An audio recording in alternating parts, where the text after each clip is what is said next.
उसके बाद next vector quantities हैं। वेक्टर में डायरेक्शन होती है एक, और नेक्स्ट आपके पास होगी इसमें मैग्नीट्यूड। ठीक है, दो चीज़ें होती हैं, जबकि इसमें सिर्फ स्केलर में सिर्फ आपको मैग्नीट्यूड की ज़रूरत पड़ती है कंप्लीटली उसको एक्सप्लेन करने या उसको समझने के लिए। उसके साथ कोई यूनिट भी होगा, जैसे आप कहते हैं कि 40 kg या 20 सेकेंड्स। ठीक है, ये आपके पास कंप्लीट डिस्क्रिप्शन है, समझ आ गई है। लेकिन जब आप वेक्टर की बात करते हैं तो वेक्टर क्वांटिटी को कम्प्लीटली अंडरस्टैंड करने, उसको कम्प्लीटली समझने के लिए फिर आपको क्या चाहिए होता है, मैग्नीट्यूड के साथ साथ डायरेक्शन की भी ज़रूरत पड़ती है।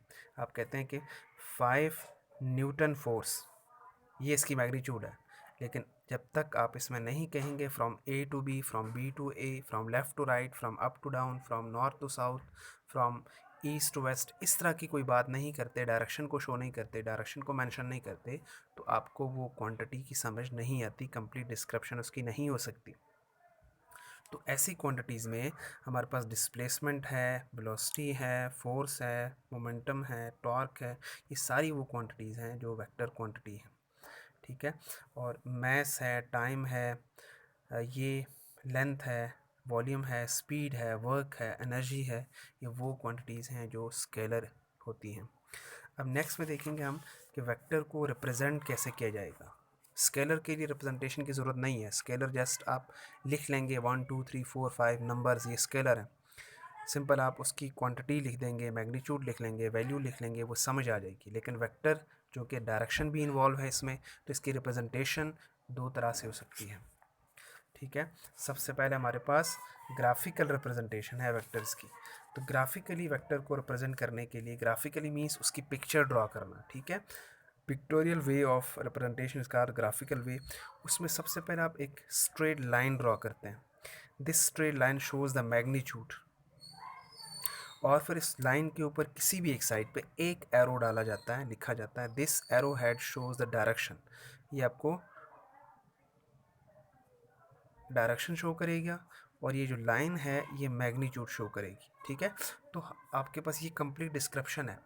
आपने कहा कि ए बी वेक्टर, और ये वेलोसिटी का वेक्टर है। अब इसी को अगर हम यूं भी लिख सकते हैं, ये। ठीक है, अगर मैं एक स्ट्रेट लाइन ड्रॉ करूं तो ये कोई वेक्टर नहीं है, एक स्ट्रेट लाइन है, ये स्केलर है। जब तक इसके ऊपर आप एक एरो हेड किसी भी एक डायरेक्शन में यूज़ करेंगे तो तब तक ये वेक्टर नहीं बनता, जैसे ही यूज़ करेंगे वेक्टर बन गया।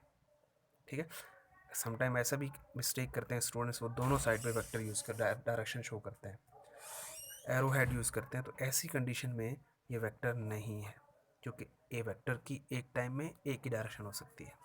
ठीक है, तो ये थी हमारे पास ग्राफिकल रिप्रेजेंटेशन। अब सिंबॉलिक रिप्रेजेंटेशन यानी सिंबल्स के साथ वेक्टर को कैसे शो किया जाएगा, उसके लिए आपको क्या करना है, या तो उस अल्फ़ाबेट्स के साथ शो करते हैं, उसको बोल्ड करके लिखते हैं, यानी मोटा करके लिख देते हैं ऐसे। एक मेथड ये है, ए बी सी डी जो भी लिखें आप उसको, लेकिन उसके साथ बोल्ड करके लिखेंगे तो ये भी vector symbolic representation of vector है। सिंबॉलिकली इसको यूँ लिखा जाता है।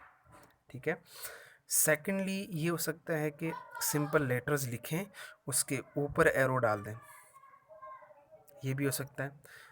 इसके ऊपर स्ट्रेट लाइन भी डालेंगे तब भी ठीक है, उसके नीचे एरो लिख दें या लाइन डालें तब भी ठीक है। This is the symbolic representation है। और जो पीछे हमने ड्रॉ की पिक्चर फॉर्म में जो किया है वो पिक्टोरियल वे या ग्राफिकल रिप्रेजेंटेशन ऑफ वेक्टर है।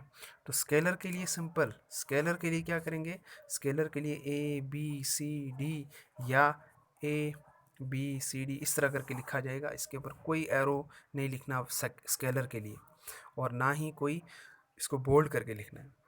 तो इस तरह की रिप्रेजेंटेशन स्केलर के लिए, तो स्केलर के लिए लाजमी नहीं कोई ग्राफिकल मेथड शो करें या सिंबॉलिक, कोई ज़रूरत नहीं है।